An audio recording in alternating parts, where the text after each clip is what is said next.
आप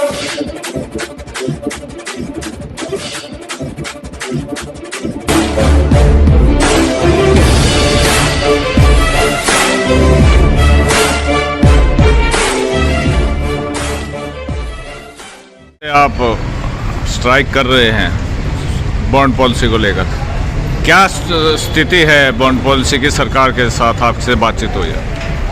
देखिए, अभी तक हमें ऐसा लग रहा था कि हम बॉन्ड पॉलिसी के खिलाफ लड़ रहे हैं, लेकिन कल एडिशनल चीफ सेक्रेटरी से मिलने के बाद एक बात साफ हो गई कि ये हमारी लड़ाई बॉन्ड पॉलिसी के खिलाफ है ही नहीं। ये लड़ाई प्राइवेटाइजेशन के खिलाफ है, ये शिक्षा के निजीकरण के खिलाफ है, और जो संस्थान है उन्हें बर्बाद किस तरह से किया जा रहा है, ये लड़ाई उसके खिलाफ। खुद एडिशनल चीफ सेक्रेटरी ने ये बातें कही है कि ये पॉलिसी सर्विस बॉन्ड नहीं है, ये सिर्फ आपकी जो शिक्षा का खर्च है उसे रिकवर करने के लिए हम ये पॉलिसी लेकर आए हैं। तो ये हमें भी एक भ्रांति थी कि कहीं ऐसा तो नहीं है कि भाई सरकार जो है कह रही है कि आपको नौकरी देंगे, और कहीं हमारी तो मंशा ऐसी नहीं है कि हम नौकरी नहीं करना चाहते। लेकिन उनसे बात करने के बाद ये बात बिल्कुल स्पष्ट हो गई कि हमारी लड़ाई वास्तविकता में जो 40 लाख रुपए की फीस हाइक की गई है उसके खिलाफ है, क्योंकि नौकरी तो वो करवाना चाहते ही नहीं, इसीलिए वो नौकरी की गारंटी नहीं दे रहे। उनको ना नौकरी से मतलब है, ना सेवा से मतलब है, उनको सिर्फ एक ही बात है, उनको चाहिए 40 लाख रुपए। और इस चीज़ को वो किस तरह से जस्टिफाई कर रहे हैं कि मेडिकल कॉलेज बनाने में 400 करोड़ रुपए लगते हैं, 500 करोड़ रुपए। मैं उनसे एक बात पूछना चाहता हूँ, क्या सरकारी संस्थान चलाना आपकी जिम्मेदारी नहीं है? फिर तो आप रोडवेज को भी प्राइवेटाइज कर दो, रेलवे को भी प्राइवेट कर रहे हो, तो रोडवेज भी प्राइवेट कर देना, काफ़ी संख्या में निजीकरण कर दिया। गवर्नमेंट मेडिकल कॉलेजेस में जहाँ पर बच्चे रैंक लेकर आते हैं, वहाँ पे अगर सरकार इस तरह की बातें कहेगी कि हमें आपसे एजुकेशन का कॉस्ट रिकवर करना है, हमें इनको सेल्फ फाइनेंसिंग बनाना है, हमें इनको प्राइवेट के बराबर बनाना है, तो आज प्रदेश की पूरी जनता को सोच कर एक मंथन करना पड़ेगा कि जो ये हरियाणा के अंदर सरकार है ये प्रदेश को किस तरफ लेके जा रही है। आज ये संस्थानों को प्राइवेट कर रहे हैं, आज ये पीजीआई को प्राइवेट कर रहे हैं, कल को आपका इलाज महंगा होना ही होना है। आप सीधी सी बात बताइए, जब सरकारी कॉलेजेस के अंदर फीस 40 लाख रुपए हो जाएगी, तो प्राइवेट के अंदर जो बच्चे पढ़ते हैं और जो सरकारी मेडिकल कॉलेजों में बच्चे पढ़ते हैं उनमें क्या फ़र्क रह जाएगा? सरकारी मेडिकल कॉलेजों में पढ़ने वाले बच्चों के अंदर एक सेवा की मानसिकता होती है, उनके अंदर एक समाज को कुछ लौटाने की मानसिकता होती है कि हम यहाँ पे कम खर्च में पढ़े थे, तो अपनी डिग्री के बाद में हमें समाज के लिए कुछ करना है, हमें समुदाय के लिए कुछ करना है, जिस गांव समाज से हम आते हैं उनके लिए कुछ करना है। अगर सरकारी मेडिकल कॉलेजों में भी प्राइवेट के बराबर फीस कर दी जाएगी तो उन बच्चों के अंदर सिर्फ आगे चल के लूटने की मानसिकता रह जाएगी। आरडीए ने बंद की है, बिल्कुल ओपीडी बंद कर दिया है, पहले 1 घंटे की, फिर अगले दूसरे दिन 2 घंटे की, फिर 3 घंटे की, अब बिल्कुल बंद किया। इससे मरीजों को तो काफ़ी परेशानी हो रही है। एक तो मैं आपको बता देता हूँ, ये जो ओपीडी बंद की है ये आरडीए ने नहीं की है, ये मुख्यमंत्री जी ने की है, माननीय अनिल विज साहब ने की है। आरडीए रेजिडेंट डॉक्टर्स एसोसिएशन ने 16 तारीख के बाद से पेन डाउन करने के कदम उठाने शुरू किए गए थे। 1 घंटे के लिए हमने मरीजों के आगे हाथ जोड़ के माफ़ी मांगते हुए कहते कि हम 1 घंटे के लिए आपसे क्षमा चाहते हैं। उसमें भी जो 1 घंटे के अंदर मरीज नहीं देखे गए उन मरीजों को रेजिडेंट्स ने बाद में देखा है, 3 बजे के बाद में। अपनी जिम्मेदारी से नहीं भाग रहे डॉक्टर्स, अभी भी 1 घंटे के पेन डाउन के बाद, 2 घंटे के पेन डाउन के बाद, 3 घंटे के पेन डाउन के बाद, 12 बजे के बाद कल ओपीडी सर्विस करी। मैं आपसे पूछना चाहता हूँ, क्या रेजिडेंट डॉक्टर्स ने, स्टूडेंट्स ने पहले दिन काम छोड़ा था? क्या हमने मांग पत्र देते ही काम छोड़ दिया था? हम शांतिपूर्ण धरने पे बैठे गए, विद्यार्थियों के ऊपर यहाँ पे उनको घसीटा गया, खींचा गया, पुलिस प्रशासन ने बर्बरता दिखाई, उसके बाद भी रेजिडेंट डॉक्टर्स ने मरीजों की सेवा करनी नहीं छोड़ी। जब एक नाक में बिल्कुल दम हो गया, जब पानी सर के ऊपर से चला गया, इतना होने के बाद भी विद्यार्थियों की पढ़ाई 24 दिन से बाधित हो रही है, बच्चों ने थाने भर दिए, बच्चों को जेल तक में ले जाके रख दिया, उसके बाद भी रेजिडेंट्स ने अपना काम नहीं छोड़ा। लेकिन अब मजबूरन सरकार के इस रवैये को देखते हुए रेजिडेंट डॉक्टर्स भी इस चीज़ पर मजबूर हो गए हैं कि हम मरीजों से माफ़ी मांगते हुए उन मरीजों के ही अच्छे भविष्य के लिए, क्योंकि अगर पीजीआई रहेगा तो ही मरीज वहाँ पे इलाज के लिए आएंगे। अगर यहाँ पे पीजीआई की जगह अपोलो हॉस्पिटल होता, मेदांता होता, फोर्टिस होता, तो इनमें से एक मरीज भी नहीं होता यहाँ पे, क्योंकि आप वहाँ पे जाके पैसा इतना है ही नहीं मरीज के पास, मिडिल क्लास गरीब आदमी के पास, क्यों वहाँ जाके इलाज कर सके। आज आप इसलिए ही तो यहाँ पे आए हो कि यहाँ पे पीजीआई है और उस पीजीआई को बचाने के लिए हम लड़ रहे हैं। तो मरीज अब ये बात खुद सोचे कि जो बच्चे, जो स्टूडेंट्स आप पीछे देख सकते हैं, मेरे जूनियर्स को कतार पे बैठे हैं, हम किस लिए बैठे हैं? क्या ऐसी नौबत आ गई? आज ये नौबत यही है कि अगर हमारी संस्था रहेगी तो ही मरीजों को इलाज मिल पाएगा।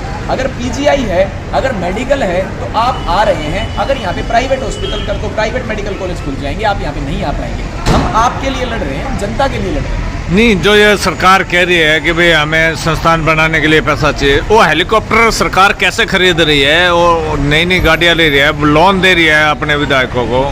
देखिए, वो चाहे हेलीकॉप्टर खरीद दें, चाहे उनको विधायकों को लोन दें, हम आपसे बस एक बात पूछना चाहते हैं। सरकार ये बात क्लियर कर रही है कि हमें तो सर्विस बॉन्ड से कोई मतलब नहीं, ये पॉलिसी सर्विस बॉन्ड है ही नहीं। ये हम आपकी शिक्षा का जो खर्च है मेडिकल कॉलेजेस के अंदर, वो हमने 40 लाख रुपए कर दिया। आप दे सकते हो तो आप यहाँ पे दाखिला लो, नहीं दे सकते कहीं और जाओ, हिसाब से की बात। पहले आरडीए आपके समर्थन में है, अब टीचर एसोसिएशन भी आपके समर्थन में आ रही है। इससे आगे क्या रणनीति है? क्या नर्सिंग स्टाफ या कोई अन्य संगठन पे?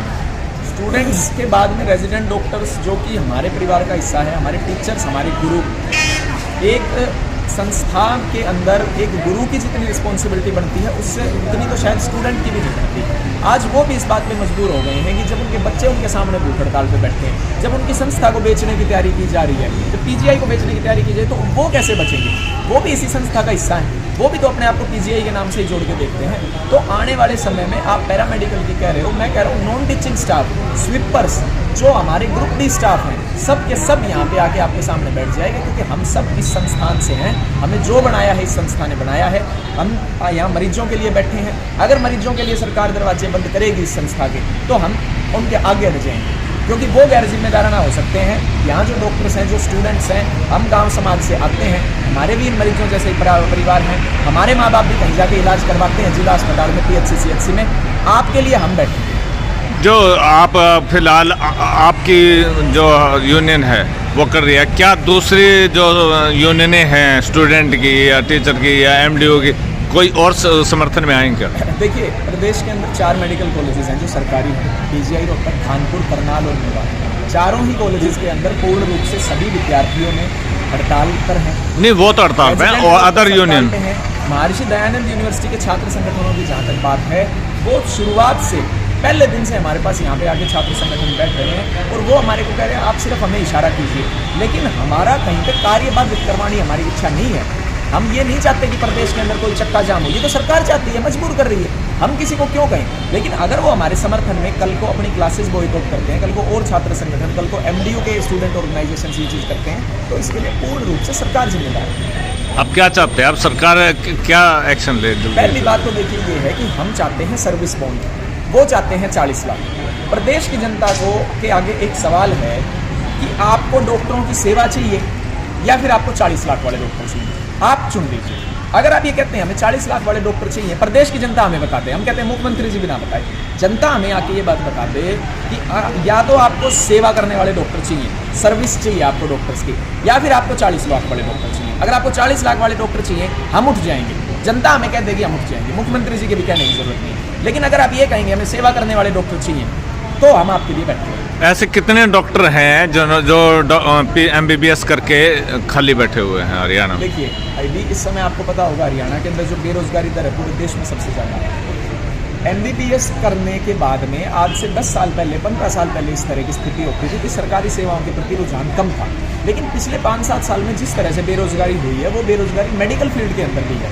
मैं आपको एक आंकड़ा देता हूँ, 2022 में हरियाणा सिविल मेडिकल सर्विसेज में डॉक्टर्स के 762 पदों के लिए वैकेंसी एडवर्टाइज हुई, उसमें 7000 लोगों ने पेपर दिया था, मतलब 10 गुना ज़्यादा लोगों ने पेपर दिया था।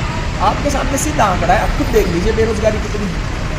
762 पदों में जिन्होंने MD MSD की हुई थी, वो लोग भी मेडिकल ऑफिसर का पद उठा रहे हैं, इतनी भारी बेरोजगारी है।